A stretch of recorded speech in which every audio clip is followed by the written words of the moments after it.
Thanks for staying with us.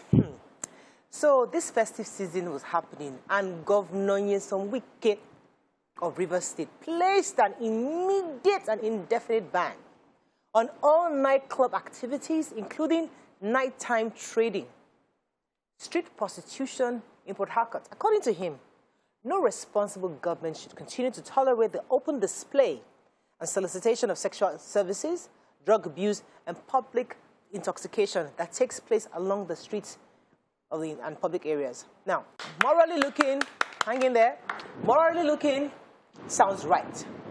But if you think about the freedom of expression, freedom to be yourself, freedom to have a trade, freedom to own a business and run a business, and you think, is he impeding that freedom?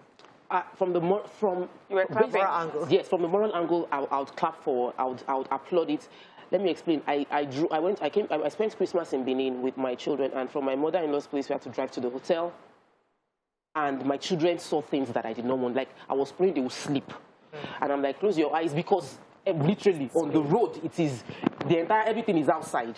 You know, like, it's Benin, no, we're talking Port Harcourt. But the same happens over there, because when I went to gym, I have my other brother also lives in Port Harcourt, and the convention was, this is now is worse. Like, there are red light district that, you know, this street is not a street that you would go on normal days. It's not a transit road. It's a road you go to patronize them. So people that go there are going for business. But now, it's no longer a location that they do these things. It's now everywhere. If you drive at night, just randomly trying to get somewhere, you see, not even night, 7 p.m., they are everywhere displaying themselves. And it goes beyond declaration. Of course, the governor has a right to do what they call sign a executive order.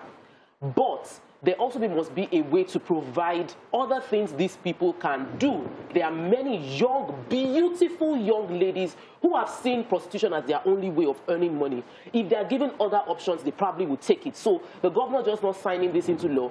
Give options to these young ladies, especially when it comes to prostitution and drugs, and they go hand in hand. You've talked about why it's important morally, and I agree with you, completely. But, you know, there's something about just making declarations like this and just dealing with issues at the surface level. There's a reason why this is thriving.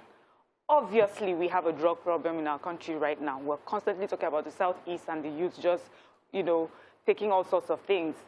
And our girls, he mentions that most of these girls who stand on the streets to offer sexual services, some of them younger than 14. And I'm saying we're talking pedophilia here. Yeah. So, I mean, we should be arresting some people. Who are those people stopping there to be with these little girls?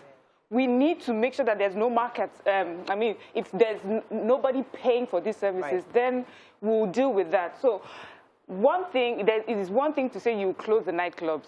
I agree, and why I don't totally agree with closing nightclubs, because the nightclubs do not necessarily mean that only prostitution, only drug use happens there.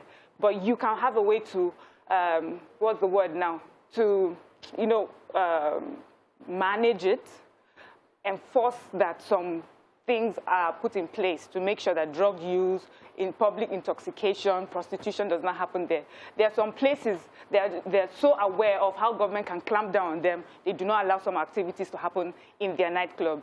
Nightclub is a business. It's a legitimate business. People go there to hang out for entertainment, to have some drinks. But when it now becomes where children are being used or, you know, in a way to entice customers to come into those places, then that particular nightclub needs to be closed down. Yeah. I'm trying to quote a professor that spoke at the DSV, and her name is just not coming this morning. When law is made and it's counter the ways of the people's culture and ways continue to fight at the law. Culture would always win. Miriam, you're talking about pedophilia.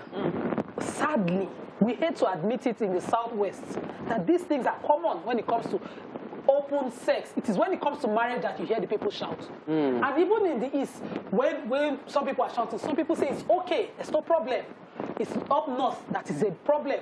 The ways of the people promotes free and prostitution and all of it, the men. So you wonder when this bill comes to the House in Rivers State. I want to see what the House of Assembly, how divided or how united they will be on this if it was a law. These are things that the people themselves need to hate. The House of Assembly need to stand up and represent their people and make sure that the people now start to hate it so that Tokpa will not go to Benin and it will be normal. These things are normal in the Southwest and we just hate to pretend, we like to pretend about it. Our people need to hate this thing. We need to see the damage and the danger that this thing poses to our people and then put in the law. That way it will be easy for the law itself to be enforced by anybody. So now if you tell, they'll say, when I was hungry, did you ask what I was eating? That you are not asking what I am doing now that I have money. A lot of things like that, is